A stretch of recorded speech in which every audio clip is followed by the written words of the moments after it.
Radio à 7h09, c'est à la une.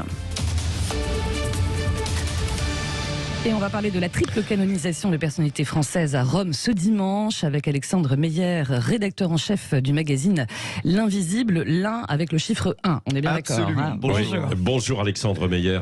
Donc ce dimanche 15 mai, place Saint-Pierre, il va y avoir des dizaines de milliers de pèlerins qui seront là avec la canonisation de 10 personnes, 10 bienheureux comme l'on dit, par le pape François, dont 3 Français. Marie Rivier, religieuse qui a fondé des écoles catholiques à travers le monde, Charles de Foucauld, ermite emblématique, et puis le prêtre catholique français César de Bus, fondateur de la congrégation des pères de la doctrine chrétienne. Pourquoi ces 3 Français ont été choisis pour être canonisés ? Alors d'abord, en raison de leur vie exemplaire, il faut signaler, avant d'expliquer pourquoi ils seront canonisés, que ce sont les premières messes de canonisation, la première messe de canonisation qui aura lieu place Saint-Pierre depuis le 13 octobre 2019. Elles avaient été suspendues pour des raisons sanitaires, évidemment. Donc je suis certain qu'il y aura même peut-être plus de monde que ce que vous annonciez. Croisons les doigts. Voilà. Oui, des dizaines de milliers de personnes. Il faut rappeler que la canonisation... Jean Castex sera présent. Tout à fait. C'est d'ailleurs une tradition républicaine depuis la restauration des relations entre l'Église et la France, avec qu'elles avaient été tranchées dans le vif en 1905 avec les lois de séparation de l'Église et de l'État.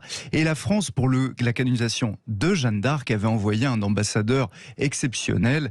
Et depuis, les chefs d'État envoient leur Premier ministre, ministre des Affaires étrangères, Premier ministre. On se rappelle de Manuel Valls qui avait été envoyé par Jean-Marc Ayrault, Bernard Cazeneuve, Fillon, etc. Normalement, c'est Jean Castex, sauf s'il y avait... sa dernière visite officielle, sauf s'il y avait d'ici là un Premier ministre ou une femme Premier ministre. Bon, on a un petit doute tout de même. Alors, pourquoi ces 3 Français choisis pour être canonisés ? Qu'est-ce que c'est qu'une canonisation ? C'est un acte solennel par lequel le souverain pontife, le pape François,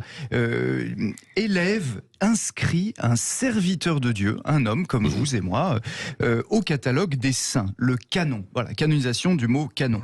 Il sera désormais vénéré dans toute l'Église universelle, en réalité l'Église latine, l'Église de Rome, à l'issue d'un procès, le fameux procès en canonisation, pour faire valoir ses vertus ou son martyr, comme le père Jacques Hamel, par exemple.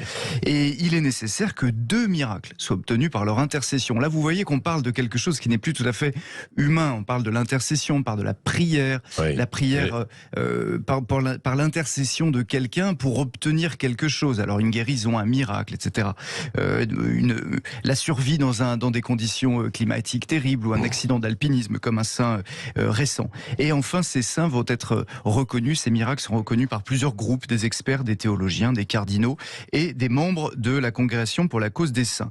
Alors, ces vertus, nos 3 candidats français n'en manquaient pas. Et c'est là où il faut... Alors, commençons par... Charles de Foucauld, c'est le plus connu, on le fera en dernier. Peut-être Marie Rivier, qui vient de Montpezat-sous-Bozon, en Ardèche.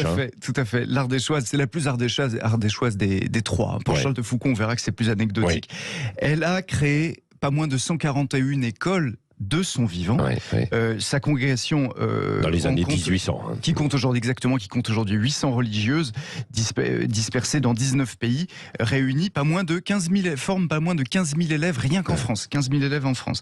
Elle mesurait 1,32 m en raison d'une chute qu'elle a faite quand elle était toute petite, à l'âge du berceau, du haut d'un lit à étage. Bon, elle tombe, elle va mettre 4 ans à retrouver l'usage de ses jambes, par miracle, dit-on, dit sa biographie.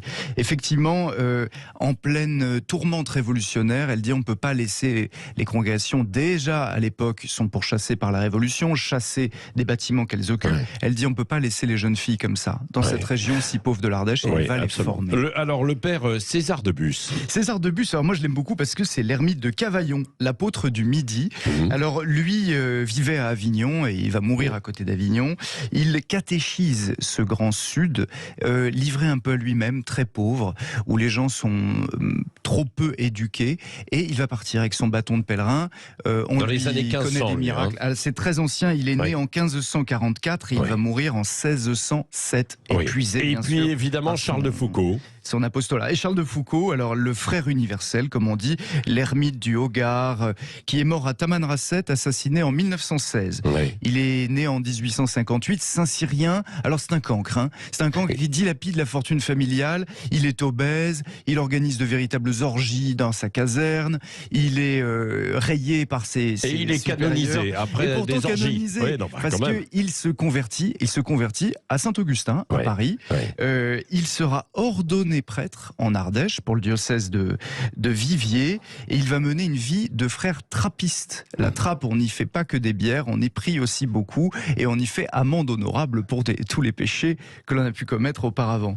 Et figurez-vous que avant de devenir, ça c'est une anecdote, mais enfin elle a son poids, avant de devenir religieux, lorsqu'il était militaire et qu'il cherchait un peu sa vocation, il va devenir géographe et partir découvrir le Maroc en se faisant passer pour un pèlerin juif. Et pendant des mois et des mois, il va sillonner le Maroc au péril de sa vie.